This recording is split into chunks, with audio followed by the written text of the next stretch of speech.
Alice Alone by Rose Hayes, based on a short story, based on a poem, based on Alice in Wonderland by Lewis Carroll.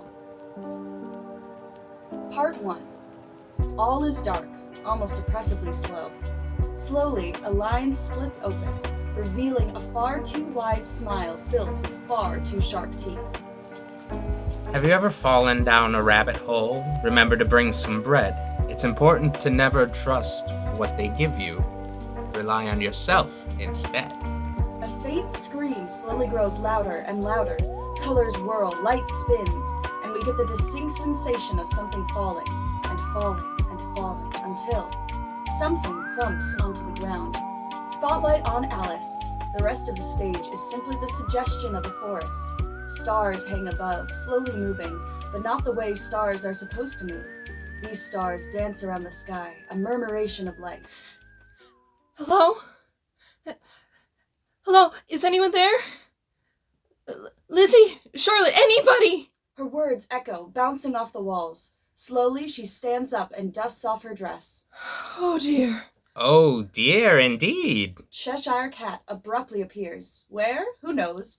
Certainly not Alice. Every time she turns towards the voice, it changes position, leaving Alice whirling around the stage. Who are you? Who am I? How rude.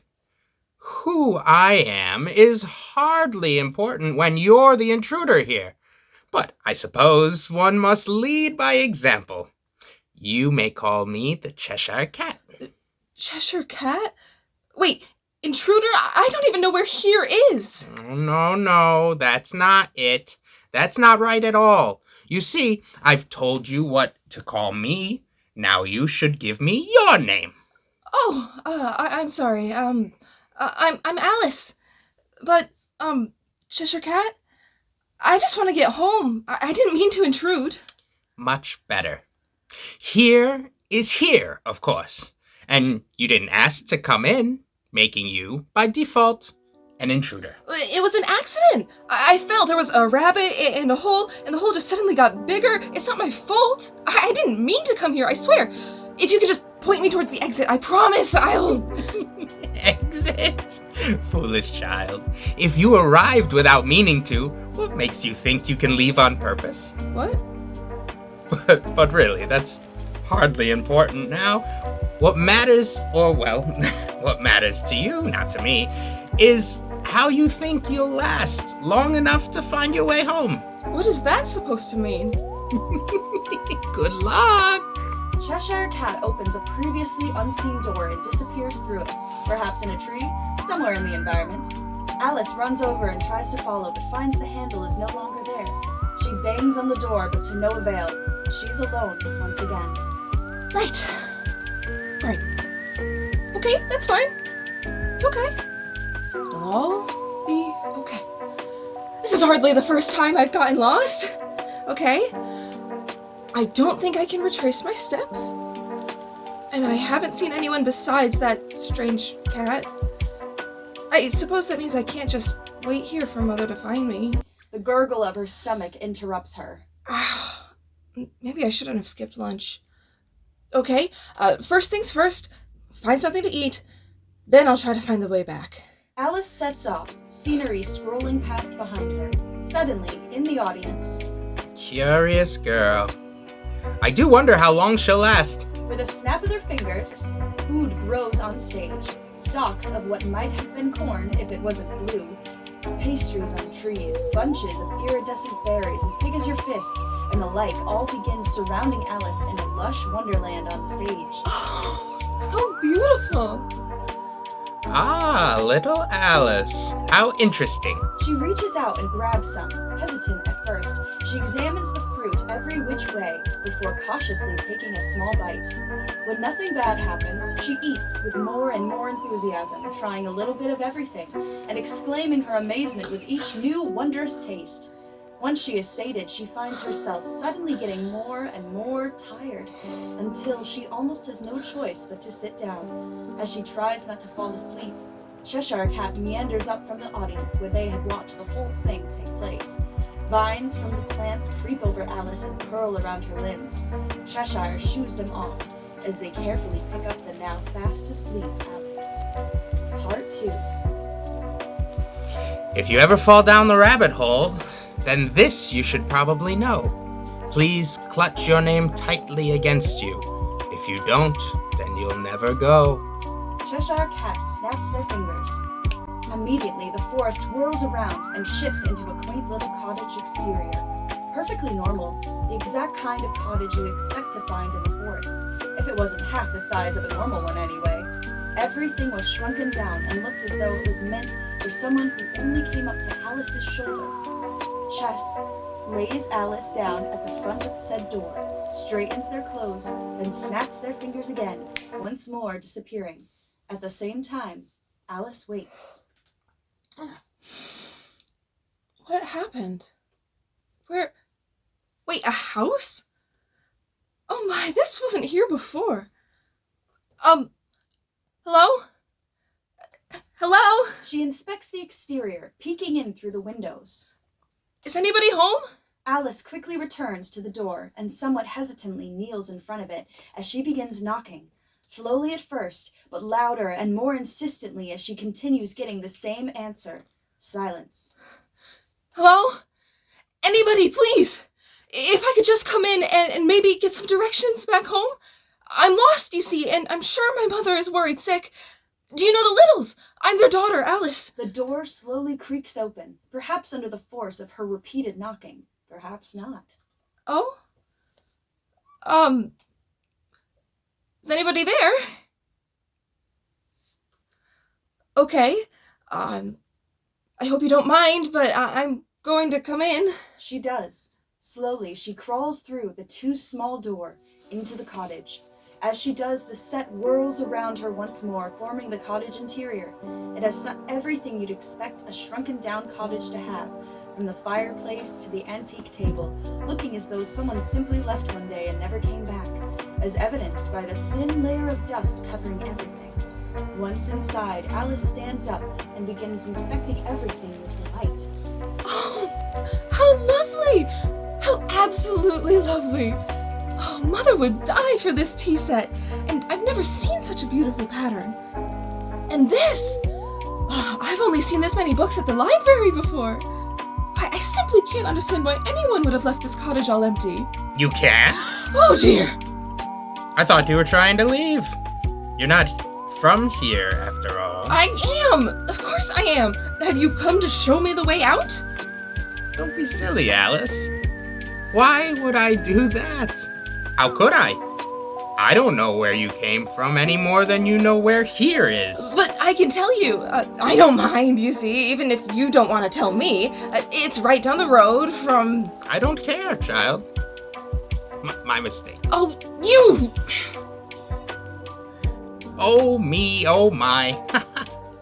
Dear Alice, I can't be the one to bring you home. I simply came to check in on you. Well, I'm doing just fine, no thanks to you. Of course. My bad.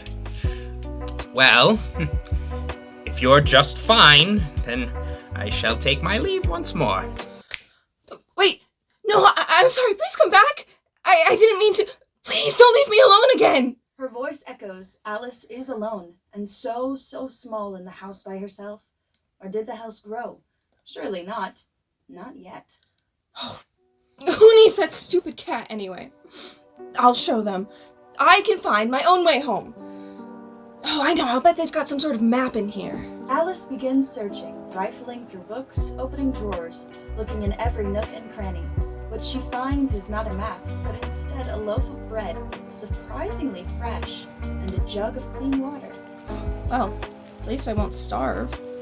I can stay here while I figure out how to get home. And maybe if the owners come back, I can ask them. Oh, but I hope they won't be mad at me for being in their house and eating their food. Maybe I'll write a note just in case. Alice busies herself around the house. Meanwhile, Cheshire Cat is back in the audience. Why, that was truly the most entertainment I've had this, well, in centuries. This part is boring. I think I'll skip ahead. Oh, fine. I suppose I'll clue you all in as well. Alice eats the bread, drinks the water, writes her little note, etc., etc. No maps are found, and no one comes back. So she cleans some of the dust and settles down for the night in the only bed in the house perfectly her size. See? Aren't you glad I'm skipping ahead? The next day, Alice wakes up, stumbles out of bed, and stops when she sees... How odd. I could have sworn I ate all of the bread yesterday. And I definitely drank a lot of the water. Hello? Is anybody there? No one answers. Okay. Well, this has to be a good thing, right? I wonder. Wait. Where's the door again? Part 3. Alice frantically searches the house again, before stopping and laying on the bed as it turns to night and then day. She repeats her search around the house, but even this eventually turns from a frantic search into a routine, just a part of her every day. As she does, the sun comes up and down, up and down. The house grows and grows until everything is perfectly Alice-sized. Alice wakes up, searches the house, eats, writes something down, reads a book, and sleeps.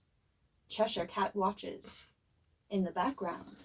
I think I've fallen down a rabbit hole. I'm trying to find my way out, but I've twisted and turned and fallen and flown right off the edge of my route. Alice sits at a table, writing something down. At some point, she gets up, carrying what we now see is a journal with her. Cheshire watches. I've walked around the house so much that I could probably do it blindfolded now. But no matter where I go, I can't find the door. I was almost positive that it led right into the kitchens, but there's only 2 doors that are in the kitchen now. The bathroom door and the closet door. I think the windows disappeared too, but now that I think about it, I can't remember if I saw any from the outside anyway. Didn't the house used to be shorter? I stood up straight today. On the bright side, though, most of the dust got kicked up while I was walking around, so if I wipe down the surfaces and beat out the mattress and the blankets, then it should be fine if I have to sleep here for much longer. Alice puts down the journal, grabs a cloth, and begins wiping down. The voiceover continues. It's getting dark outside now. At least I think so. The lights in here are starting to dim. They do. When they come back up, Alice is by the fireplace, reacting as we hear the next bit. As it begins, Cheshire Cat snaps their fingers and water floods in through the chimney. Before stopping. It rained today. It came in through the chimney, and I had to mop it up off the floor so that it didn't get warped. I suppose they don't have mops here, though, so I had to use the blanket that was on the back of the couch. It's stained black now from the ashes in the fireplace, and no matter what I do, it just won't come out. Time passes. Cheshire meanders through the house at will, always closely observing Alice. She never notices. My dress is too small now. How odd, we only just got new ones, but maybe the rain from the other day shrunk it? It hardly matters anyhow. I'm the only one here, so who would see? Maybe I'll take an extra blanket from the bed and make some pants out of it? In case anyone does show up. She does. Time passes. Alice is writing again. Cheshire watches. I tried to start keeping a calendar based on when the lights dim and brighten in here, but I can't really remember how many days I've already been in here, so I don't think it's accurate, though. I feel a little better at being able to see it, at least. Mother, are you coming to get me? It's just... I don't know if I can make it back on my own. At least, not until the door comes back. So if you could come and get me, maybe the door will come back? Mom? Dad? Time passes. Alice writes. Cheshire watches. It's cold in here. The blankets are okay, but the nights are colder. How long does a season last here anyways? Hey, Mom? It's nothing important, it's just... What color are your eyes again? The lights close in on Alice until she is the only thing lit. She puts down her pen. Cheshire takes it. She reaches for it and can't find it. She searches for it more and more frantically until she screams, throws her journal, and starts crying. Cheshire conducts the lights to dim. They do. Part 4. For those who fall down a rabbit hole, they've never been heard from again. I've been where you are, so please listen to me as I say what I wish I knew then.